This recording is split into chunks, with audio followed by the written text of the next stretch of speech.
बाबा, हाँ। जो भाई मिनी मधुबन में सेवा करते हैं मतलब जो बिल्डिंग का काम चल रहा है या कुछ चल रहा है तो उसका क्या फल मिलेगा? और जो बाबा बोलते हैं कि असली सेवा है वंशा का सेवा है? दूसरों को ज्ञान देने का सेवा, बाप का परिचय देने का सेवा, हाँ। तो उसका फल क्या मिलेगा? मिनी मधुबन में सेवा करते हैं माना बाप के नीचे सेवा करते हैं, क्योंकि मिनी मधुबन और मधुबन का कनेक्शन किससे है? विशेष। मधुबन का कनेक्शन विशेष है मधुसूदन से। तो मधुसूदन के नीचे जो रह करके सर्विस करते हैं उसका फल क्या होता है, और अलग से रह करके जो सेवा करते हैं उसका फल क्या होता है?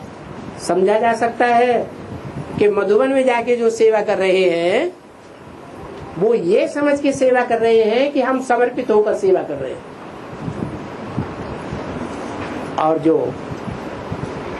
वहां नहीं है, दूर है, अलग रहते हैं, अपनी स्वेच्छा से चलते हैं, अपने तरीके से चलते हैं, तो वो ज्यादा स्वतंत्रता पूर्वक चलते हैं या ईश्वर के अधीन होकर चलते हैं? ज्यादा स्वतंत्रता।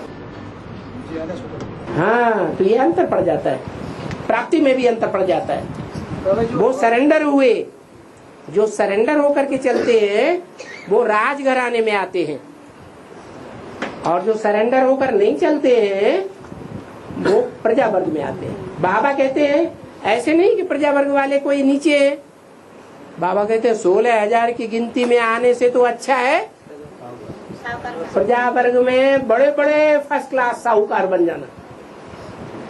ऐसे ऐसे साहूकार हुए हैं, भामा शाह जैसे, जिन्होंने महाराणा प्रताप जैसों को लोन दे दिया। तो देखो, प्रजा वर्ग में भी रह करके दास दासी रख सकते हैं, लेकिन उन साहूकारों के ऊपर कंट्रोल किसका रहता है? राजा का कंट्रोल रहता है। ये अंतर है।